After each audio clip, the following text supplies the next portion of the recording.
할렐루야. 금요일 새벽에 오신 우리 성도님들을 환영하고 축복합니다. 우리 서로 인사하실까요? 반갑습니다.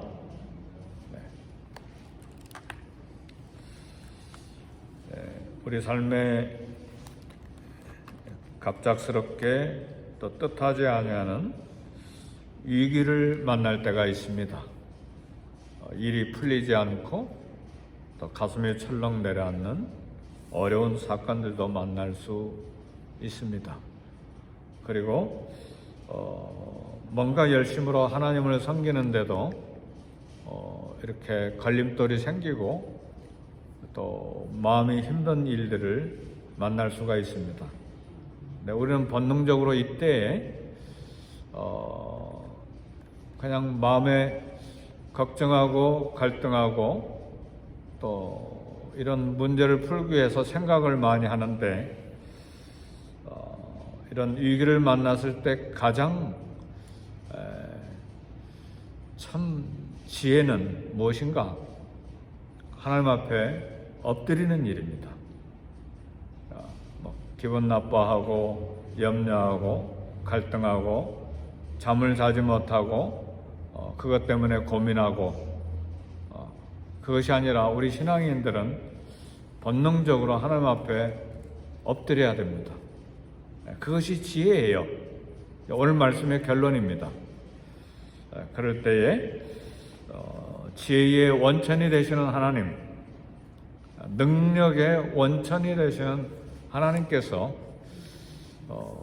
인간보다 내 경험보다 훨씬 좋은 방법으로 문제를 앞서서 해결해 주신다는 사실이죠. 기분 나빠하고 막 걱정하고, 그래서 기분 나빠하고 걱정하면 제일 먼저 어디에 영향이 신체적으로 오느냐? 소화가 안 돼. 어떤 경우는 설사하는 경우도 있어요. 그러니까 그렇게 하지 말고 우리 그렇게 하겠지만 하나님 앞에 엎드려야 돼요.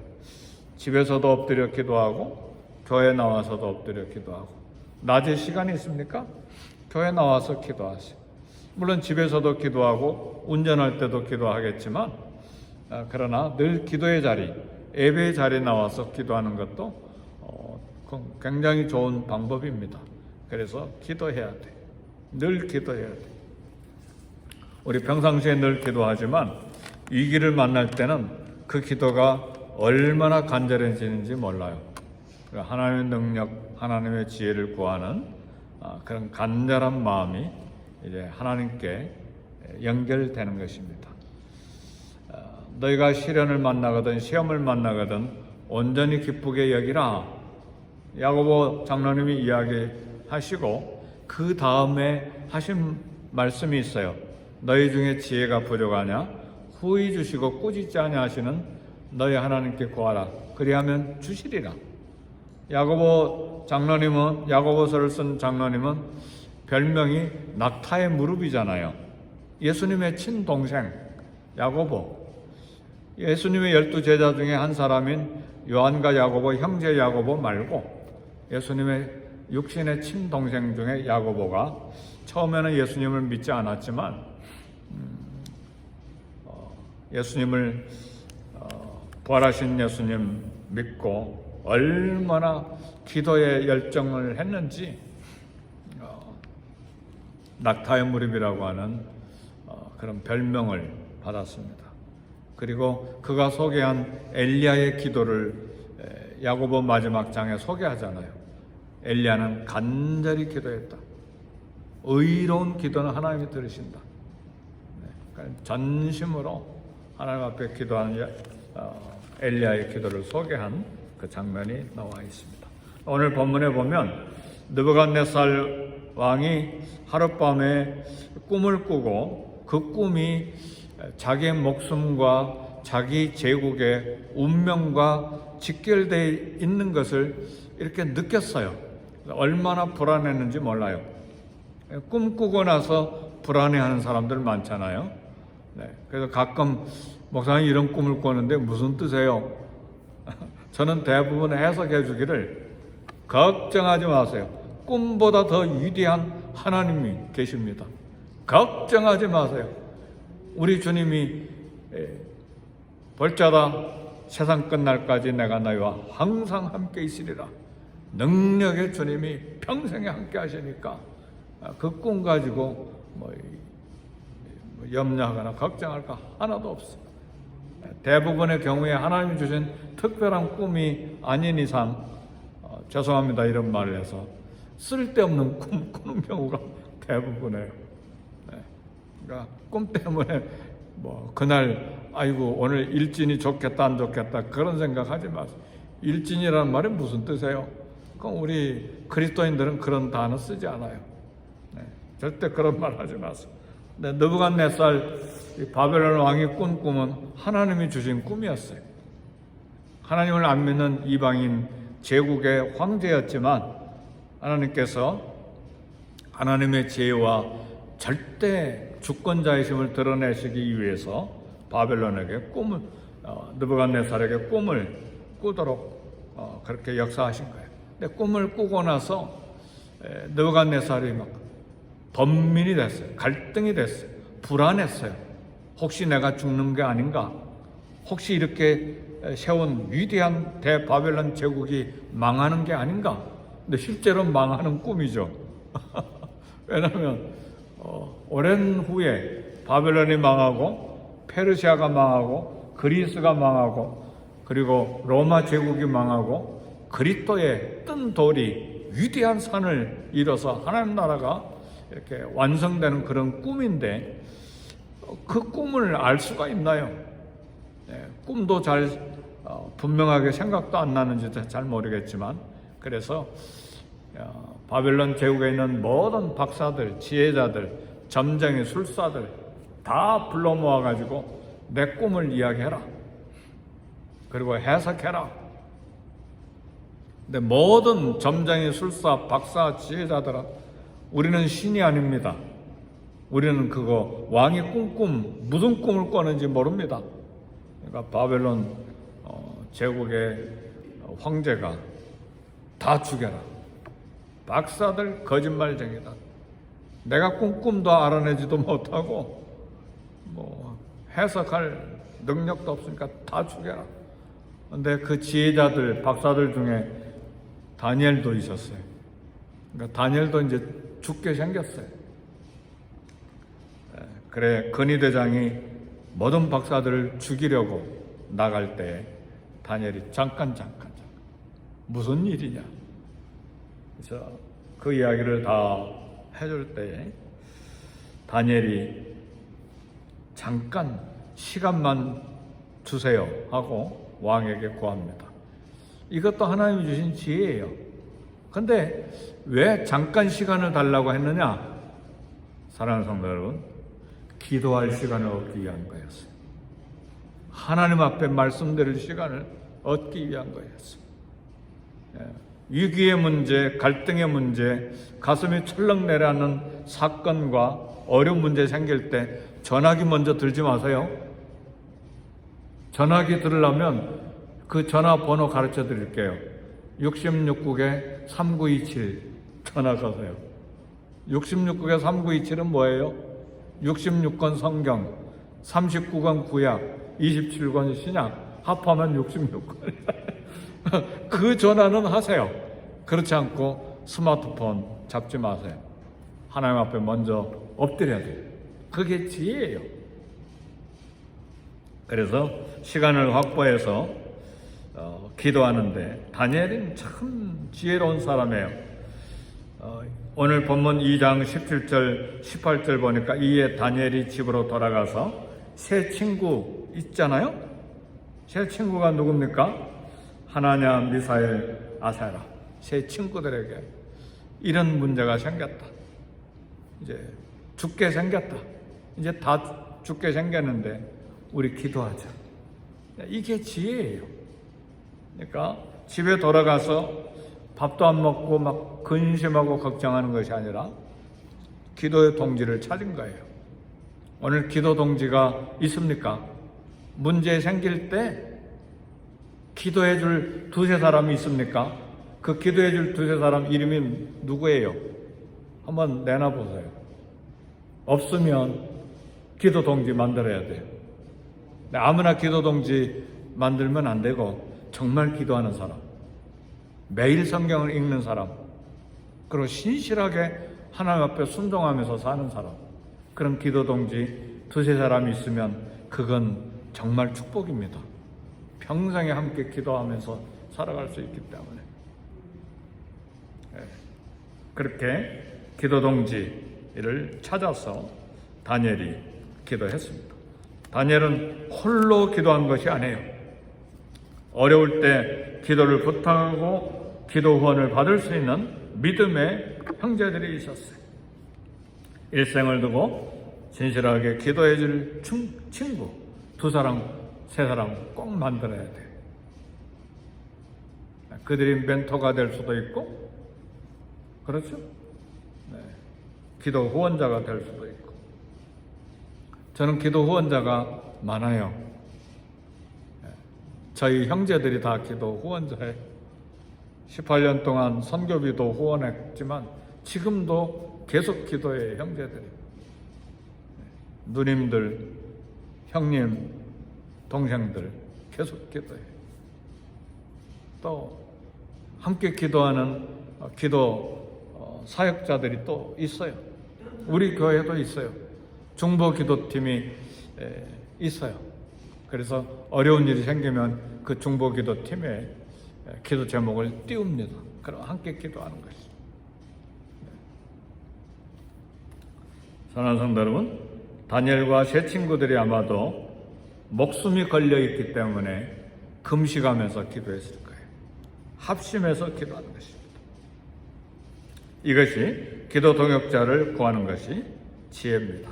그래서 다니엘과 세 친구들이 간절하게 기도했을 때에 하나님께서 응답하셨습니다. 오늘 19절에 보니까 이에 기도하니까 그 결과로 은밀한 것이 밤의 환상으로 다니엘에게 나타나 보임에 다니엘이 하늘에 계신 하나님을 찬송하니라 그랬습니다. 기도응답이 나타난 거예요. 기도했을 때 환상 가운데 바벨론 왕이 꾸었던 꿈이 다 나타난 거예요. 그리고 하나님께서 해석할 지혜까지, 능력까지 다 주신 거예요. 할렐루야. 참, 그래서 다니엘은 하나님을 찬송하기 시작합니다. 지혜와 능력이 그에게 있음이로다. 그리고 지혜를 주시는 하나님, 총명자에게 지식을 주시는 하나님, 그 하나님을 찬송하기 시작합니다. 감격한 다니엘이 첫 번째로 한 일은 그 다음에 찬양이었어요. 처음에는 기도, 두 번째는 찬양이었어요. 하나님께서 우리를 부르시고 하나님의 자녀로 창조하신 목적이 있습니다. 하나님을 찬송하게 하기 위한 거예요. 오늘 느부갓네살 왕이 꿈을 꾸고 그 다음에 이 사건의 문제를 해결하는 중요한 역사적인 사건들이 진행되는데 목적이 뭐냐? 하나님께 찬송드리기 위함이에요. 할렐루야. 우리에게 위기가 있고 우리가 기도해서 응답받는 것도 목적이 있어요. 하나님의 은혜의 영광을 찬송하기 위한 것입니다. 그러니까 문제를 푸는 것도 중요하지만 더 중요한 것은 그 문제를 주시고 기도로 엎드려서 해결하게 하셔서 하나님의 은혜와 지혜와 능력이 나타나게 하는 그 결과로 하나님께 영광을 돌리기 위한 목적이 있어요. 어려운 일이 있습니까? 얼른 생각해야 돼요. 하나님 영광 받으실 일이다. 따라서 합시다. 하나님 영광 받으실 일이다. 아멘. 어려운 일이 생기는데 얼른 그렇게 생각이 돌아가는 건 굉장한 믿음입니다. 이 어려운 일 이제 죽었구나. 예? 이제 며칠이나 또 고민할까? 누구하고 싸울까? 그건 세상 사람들이 생각하는 일인데 어려운 일이 생겼는데 하나님 영광 받으실 일이다. 이건 굉장한 믿음이에요. 가정에 어려운 일이 생겼습니까? 자녀들에게 문제가 있습니까? 앞에 사업에 문제가 있습니까? 하나님이 영광 받으실 일이다. 할렐루야. 결국은 하나님 영광 받으세요. 결국은 그 문제를 하나님이 해결하시고, 살아계신 하나님, 기도에 응답하시는 하나님, 지혜의 원천 되신 하나님, 능력의 원천 되시는 하나님, 그 하나님을 만나게 되거든요. 그리고 그 하나님 평생 붙들고 사는 거예요. 그래서 우리에게 위기는 매일 오는 게 아니잖아요. 일생에 몇 번 오잖아요. 그때 하나님을 강하게 만나는 거예요. 그래서 그 만난 하나님 붙들고 평생 살아가는 것입니다. 이런 때 이런 하나님 만나는데 이번에도 하나님은 능력으로 역사하시리라. 이번에도 하나님은 응답하시리라. 할렐루야. 왜요? 하나님 살아계시니까. 하나님 기도에 응답하시니까. 그래서 영원한 지혜와 능력의 원천이 되신 하나님, 자기 뜻대로 다스리시는 하나님, 지극히 높으신 하나님, 기도를 듣고 응답하시는 인격적인 하나님, 사랑이 많으신 하나님, 그 하나님이 다니엘서에 가득하게 나타나는 거예요. 온 세계, 개인의 사건과 나라의 사건과 역사의 사건을 섭리하시고 다스리시는 하나님. 그래서 다니엘은 반복해서 이제 나타나는 한 구절이 있는데, 지극히 높으신 하나님, 계속해서 지극히 높으신 하나님. 에스라와 느헤미야에서 나타난 하나님은 선한 손의 도우심, 하나님의 선한 손의 도우심, 하나님의 선한 손의 도우심. 선지자들이 하나님을 이야기할 때 다 달라요. 자기가 만난 하나님. 오늘 저와 여러분들이 만난 하나님은 어떤 하나님이십니까? 저는 은혜의 하나님, 인자의 하나님, 선하신 하나님, 늘 계속요. 어제도 신방 가서 그 하나님을 소개했는데, 인자하신 하나님, 자비의 하나님, 선하신 하나님. 여러분이 만난 하나님은 어떤 하나님이에요? 긍휼의 하나님이십니까? 능력의 하나님이십니까? 우리는 각자 개인적으로 만난 하나님의 이름이 있어야 돼요. 그 간증이 있어야 돼요. 꿈을 해석하는 지혜를 주신 하나님. 지혜는 하나님과의 바른 관계를 지혜라고 말하는데, 참 지혜는 그리스도 안에 있어요. 골로새서 2장 3절에 보니까 그 안에 지혜와 지식의 모든 보화가 감춰져 있느니라. 골로새 2장 3절 유명한 성경 구절이에요. 제가 유명한 성경 구절이라고 하는 건 제가 암기하고 있는 성경 구절을 다 유명한 성경 구절이라고 그러는 거예요. 골로새 2장 3절에 그 안에, 그리스도 안에 지혜와 지식의 모든 보화가 감춰져 있느니라. 그러니까 사랑하는 성도 여러분, 예수님 안에 지혜와 지식의 보물이 숨겨져 있어요. 그러니까 주님과 관계가 좋아야 되고, 주님을 많이 알아야 되고, 주님과 친해야 돼요. 누구하고 제일 친합니까? 주님과 제일 친해야 돼요. 온 세상에 어떤 좋은 사람이 있든지 간에, 그러나 가장 친해야 될 분은 예수님이세요. 아멘이십니까? 네. 그 안에 지혜와 지식의 모든 보화가 감춰져 있어요. 주님과 가장 친한 사람이 될 때에 부부관계도, 부모와 자녀의 관계도, 그리고 친구의 관계도, 사람들과의 관계도 가장 좋아지는 거예요. 왜요? 주님이 사랑의 주님이시니까 그 친하신 주님, 그분을 따라서 가정생활, 또 자녀들과의 관계, 성도들과의 관계, 세상 사람과의 관계 가장 아름답게 할 수가 있잖아요. 그러니까 주님과 가장 친해요. 그게 지혜예요. 우리 삶의 인생의 역사의 해답은 하나님의 말씀이요, 그리스도의 말씀이요, 그리스도와의 만남입니다. 어떤 만남을 갖습니까? 말씀을 읽고 기도하되 지혜를 주시는 우리 주님을 깊게 만남. 어느 순간에든 오 주님, 오 나의 하나님. 그러니까 다니엘이 그게 지혜였어요. 문제 생겼을 때 얼른 하나님 생각하고 엎드려 기도하고, 혼자 기도가 아니라 합심해서 기도하고, 응답받았을 때 제일 먼저 하나님께 찬양드리고 영광 돌리고.